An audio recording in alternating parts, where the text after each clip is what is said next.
on the dotted line. Let's fill the doubt for your freedom ring and patriotic voices sing. Red, white, blue, never give up. You represent America. Hoping and praying for a brighter day. I listen to my heart and I obey. How can I see it any other way? I'm looking at a light with my own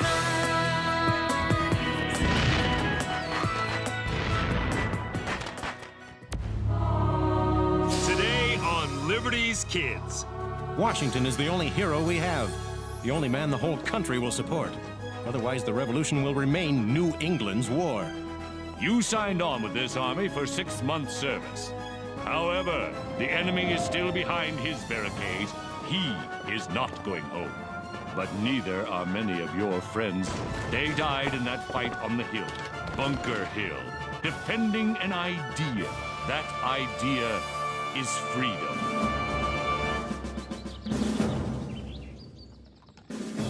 July 1775. Dearest Mother, this has been the hardest, hottest, bumpiest trip I've ever made. Thank heavens it's almost over. We are 10 days out of Philadelphia and should arrive in Boston any time now. General Washington is to take command of the Continental Army, and Dr. Franklin has assigned James and me to report on it. James has embarked on a great experiment. How do you know where these birds will go? They're homing pigeons. The Gazette will get news from the war before any other newspaper. Fly away home, little brother. He's headed north. I keep telling you, we ought to eat them. Here we are! I can't wait to see the army. I can't wait to eat.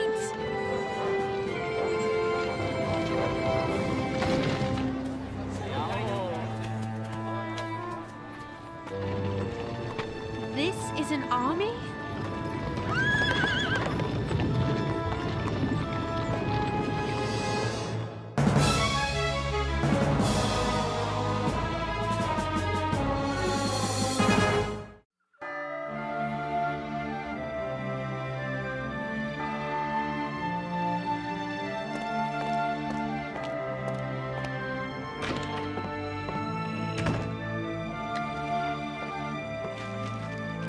General Washington takes command of colonial forces in Boston.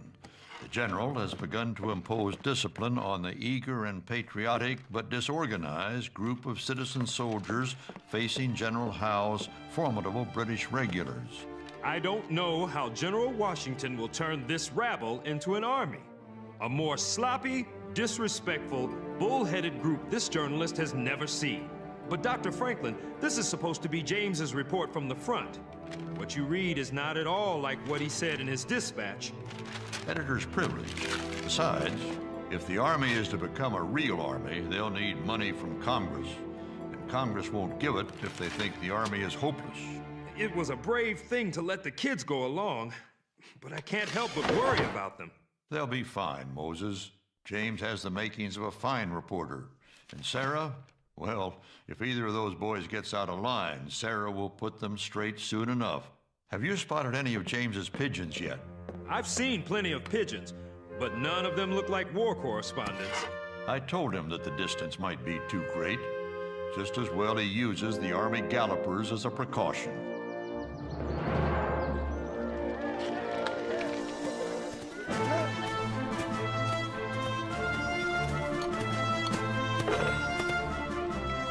General Washington has his work cut out for him.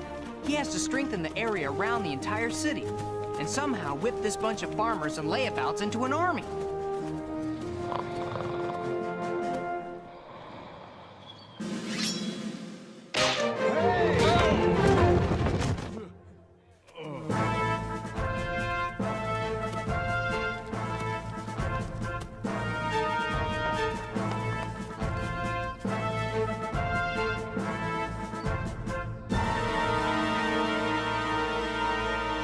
Present Adams!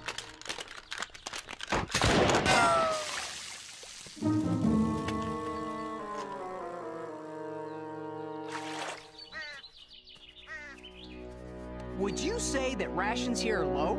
I would say rations here are non-existent. We throw together whatever we can find. I've heard that things will change now that General Washington is in charge. I've heard there's an island in the south where dogs can talk and wear hats. Do you really work for a newspaper? Yes, indeed. Dr. Benjamin Franklin's Pennsylvania Gazette. Pennsylvania? What business is this of theirs? Dr. Franklin says all the colonies have a common interest in this war. That's so. Well, I'm just interested in yours truly and his part of this war, which will be over and done with in 52 days. 52? How can you be so sure of that? That's when my enlistment is up. That's when most of these men will be on their way home. What if the British are still in Boston? They're welcome to it as far as I'm concerned. Look, laddie, I'm a storekeeper. Dry goods mostly, some fribbles for the ladies and such. I can't afford to let my business do for itself. And that there's Jeremiah Braddock. He's a farmer. Who's going to bring in his hay and sweet corn if he's stuck down here parading around for Mr. Washington? What are these children doing here? Take it easy, Stryker. They're doing no harm. This one says he writes for a newspaper. Really? And you, Sprout, what are you supposed to be? I'm not supposed to be anything. I am Henri Richard Maurice Doutroy Lefebvre. Did you hear that, boys? This tadpole's got a whole laundry list for a name. Can't you read? Of course. Is there something you would like me to read for you? You little scamp.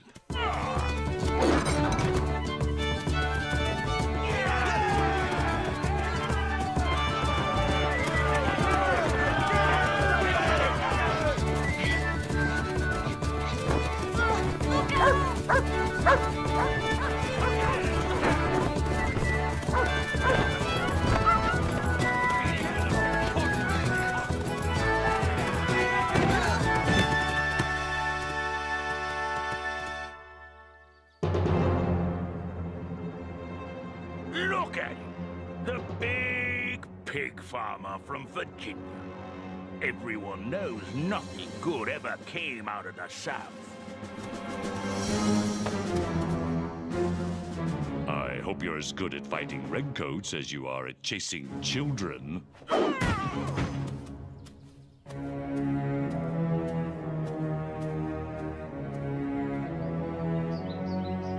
Dearest Mother, James spends more and more time each day with General Washington's aides, trying to find out and report to Dr. Franklin the Army's plans. But only as long as the naval guns in the harbor remain silent. I'm afraid we still don't know if the pigeons are getting through.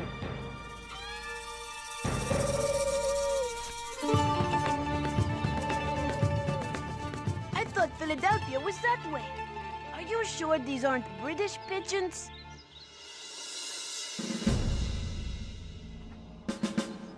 We only have one doctor. Poor Dr. Marston, for the men here and over at the school. And you know, he's not well himself. Were these men wounded in the battle at Bunker Hill? Yes, but most are just sick. It's the fever that takes them mostly. We have no ice. I wonder what devotion to duty or country would make men go through something like this. We're fighting for our liberty, young lady. Simple as that.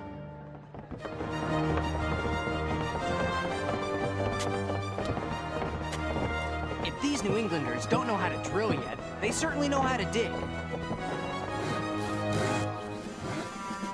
These hardy colonists know more about building than fighting.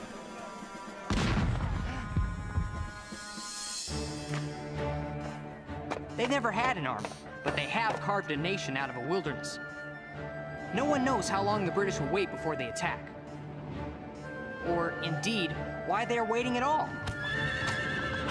We can only be thankful for the time to ready this army.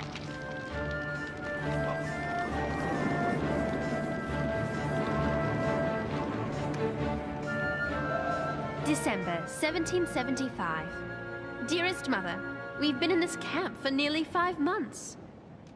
A beautiful autumn has come and gone, as have all the leaves on the trees. Henri stays out most of the day, and comes in with a bag full of odds and ends he's collected from the battlefield. He insists there will be a big market for souvenirs of the great battle for Boston.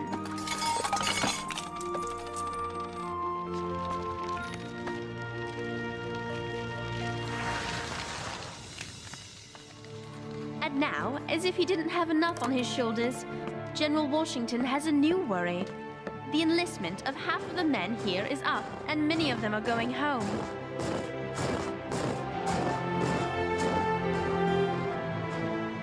In this freezing cold, General Washington's army is melting away in the face of a dangerous enemy.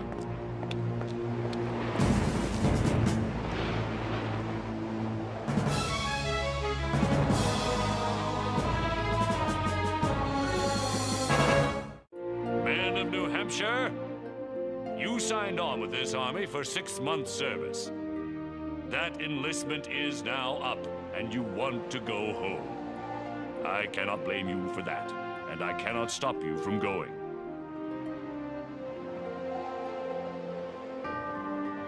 I'm here to appeal to you to stay. 6 months ago, you and your neighbors stood on that hill, Bunker Hill, and heroically fought off a superior force. The enemy is still behind his barricades, and he is not leaving until we make him do so.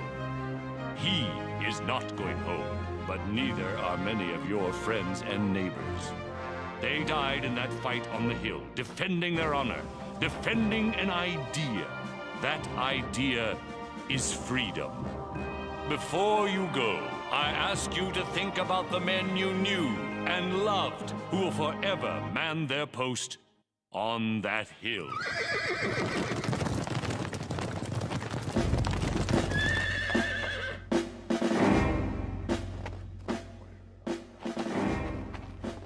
Men, this is Colonel Henry Knox, Colonel of the Artillery.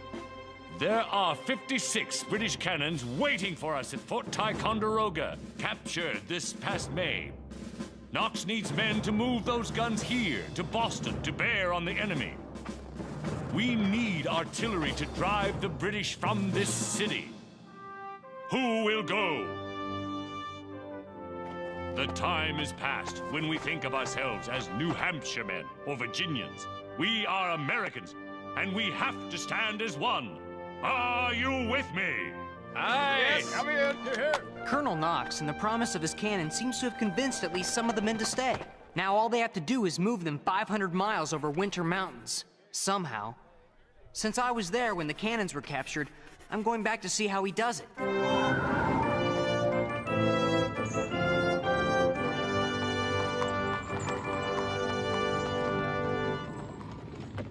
Will the pigeons come here, or go on to Philadelphia? Philadelphia, I hope. Be safe.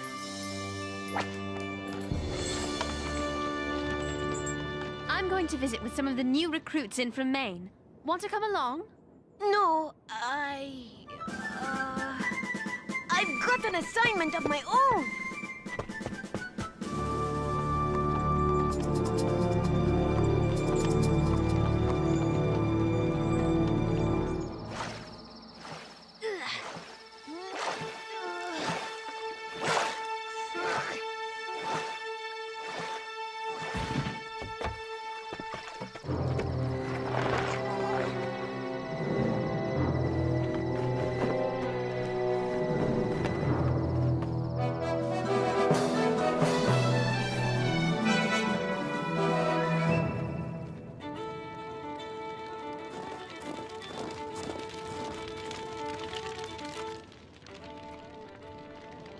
Promise me you'll introduce me to Dr. Franklin when I make it down to Philadelphia. That's a promise. I've read every edition of his Poor Richard's Almanac. Really?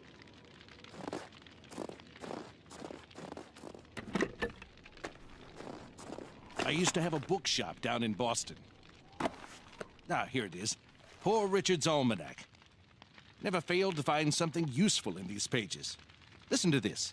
If you would not be forgotten as soon as you're dead and rotten, either write things worth the reading or do things worth the writing. Well then, Colonel, you do the doing and I'll do the writing.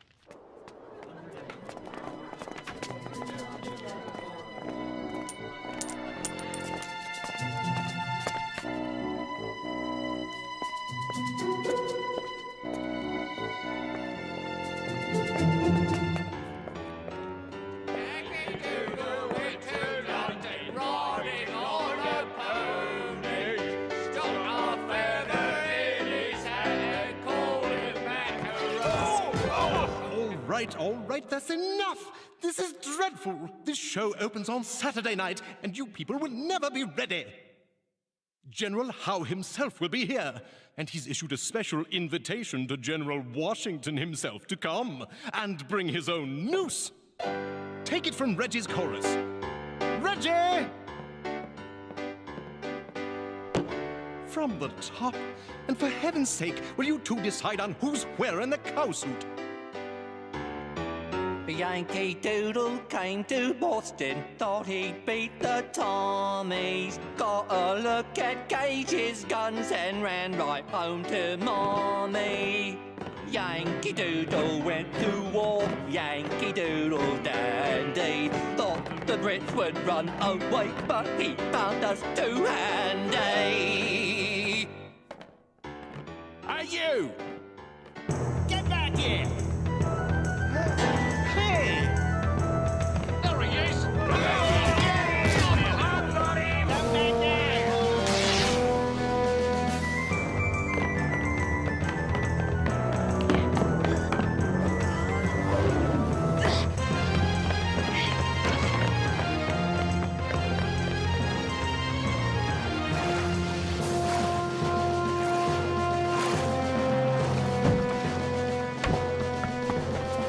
Who goes there?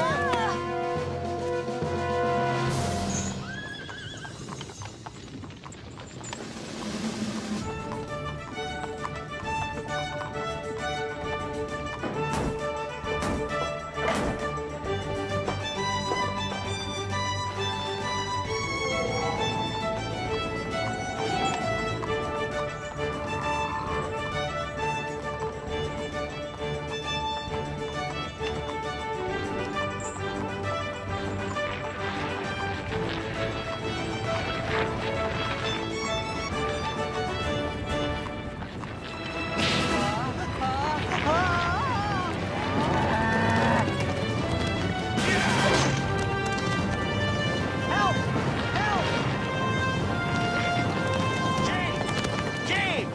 Try to jump! Jump, James! Jump!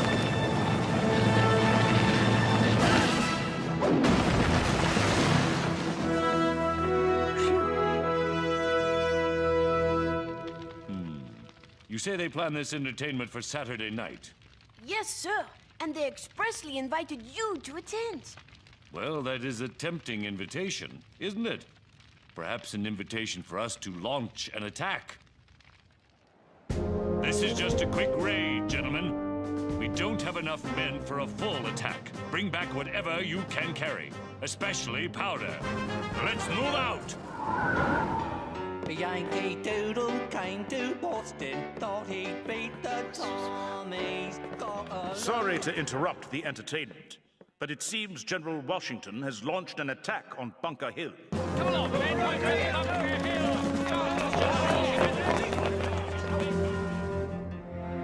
General Washington's captured much-needed supplies in his raid, and let General Howe know that the Americans will attack without warning. James's pigeons have all come here instead of flying to Philadelphia, and I can't get them to leave.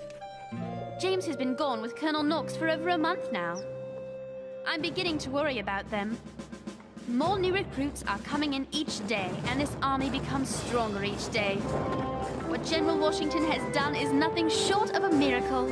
He doesn't say much, but he inspires confidence and obedience by the sheer force of his presence.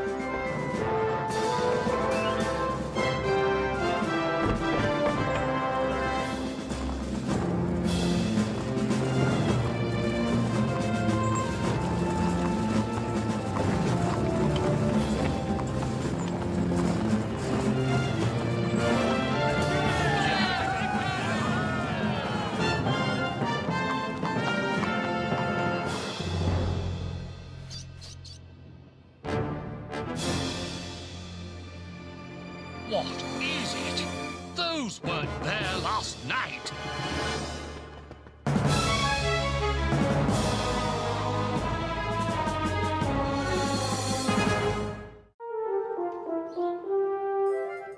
British leave Boston. Continental Army victorious in siege operation. It's a great victory, Dr. Franklin. Yes, and we needed one. I imagine those redcoats are halfway home by now. I imagine they're halfway to New York. This war is far from over, but I suppose we should celebrate. At least Boston is free. Looks like one of James's pigeons. Here you go.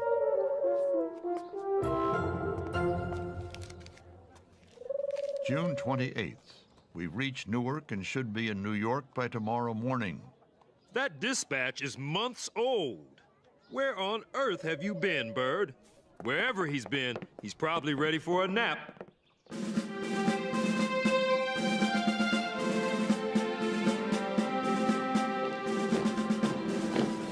Dr. Franklin says we should come back to Philadelphia as soon as possible.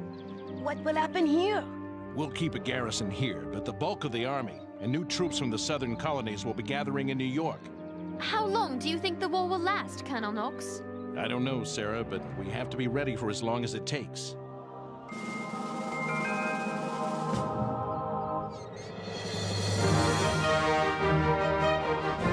The new flag!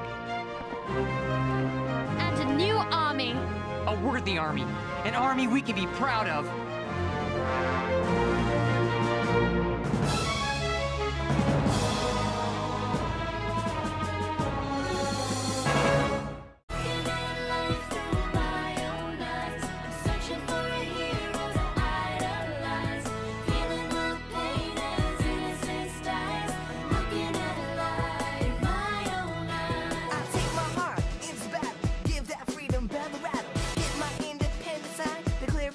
Dotted line.